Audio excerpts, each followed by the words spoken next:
Assalamu alaikum dostlar. Görüyorsunuz mu Yaşıl Tepe'de? Aduvançıklar hem meydan dolu aduvançıktan canınız sağ mı? Sağlanıyorsunuz mu? Bugün gezmeye çıktım. Sizinle paylaşayım dedim. Hazır meydanı size 360 gradus alap görkecek kameranı. Katığı yer, hava gülyalı, gün parlaptı. Gezmek, aylanmak, vakit geçirmek bizim bilen. Yani sizin bilen paylaşmanı makul bildim.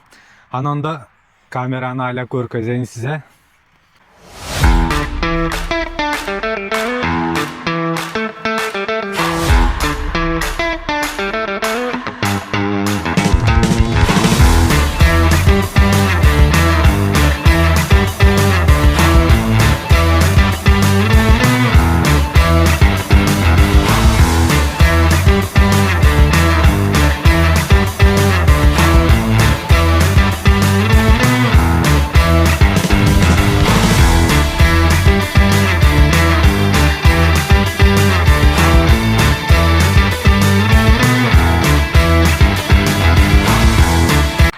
Dostlar bugün küçücük abzor edecek elektrik velosiped. Bu velosipedi hazayın verdi. Bu aklın çoğulanmağı. Sattıysam bakasını açıdıysam satmadı. Hazayın bizim zalata yadım. Короче bu velosiped elektrik velosiped Yamaha Japonski firma önümü yönü Fransa'da işlep çıkan. Made in France. Aras bu elektrik velosiped dünyada 1930 yılda bazarlarda satılmaya çıkan. Yine bu Yamaha değil. Yamaha velosipedi, elektrik velosiped 1993 yılda satılmaya çıkan. Hazayına ayıptı bu velosiped 30 yıl oldu deyip 30 yaşında deyip ayıptı.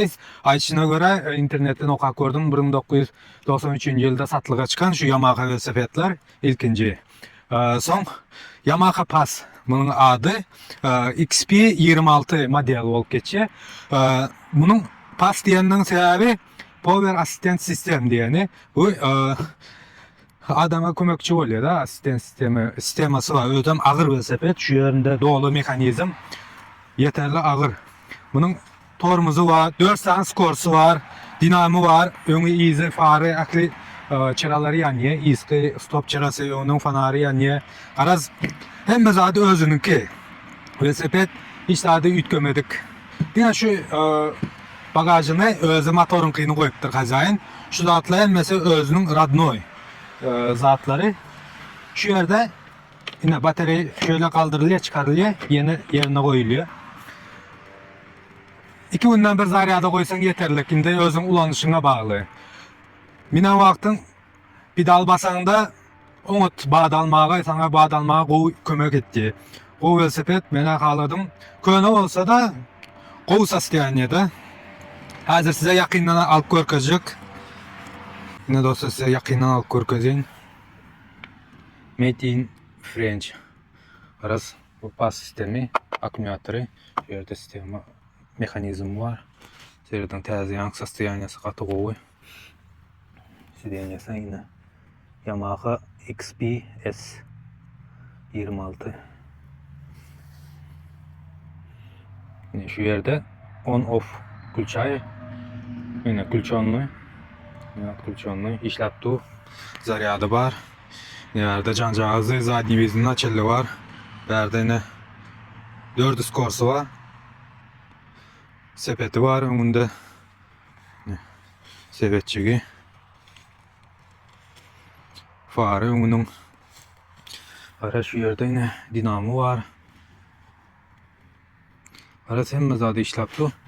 Bir kemçiliği şu yerinde zamoğu oluyor. Açar bilen uplak koyuluyor. Şansı yok.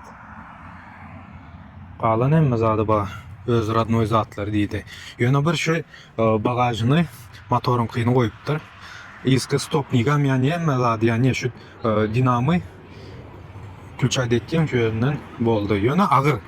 Şu yerinde mekanizm bataryayı var şunun için ağır. Yukarı etajlarda yaşasan çıkarmak kıyın. Aşağıda koymalı oluyor. Yani lift olsa katı kovu. Ne şular yağlı. Velosiped hakkında fikirleriniz olsa komentariyada yazıp geçin. Canınız sağ olsun. Görüşencek.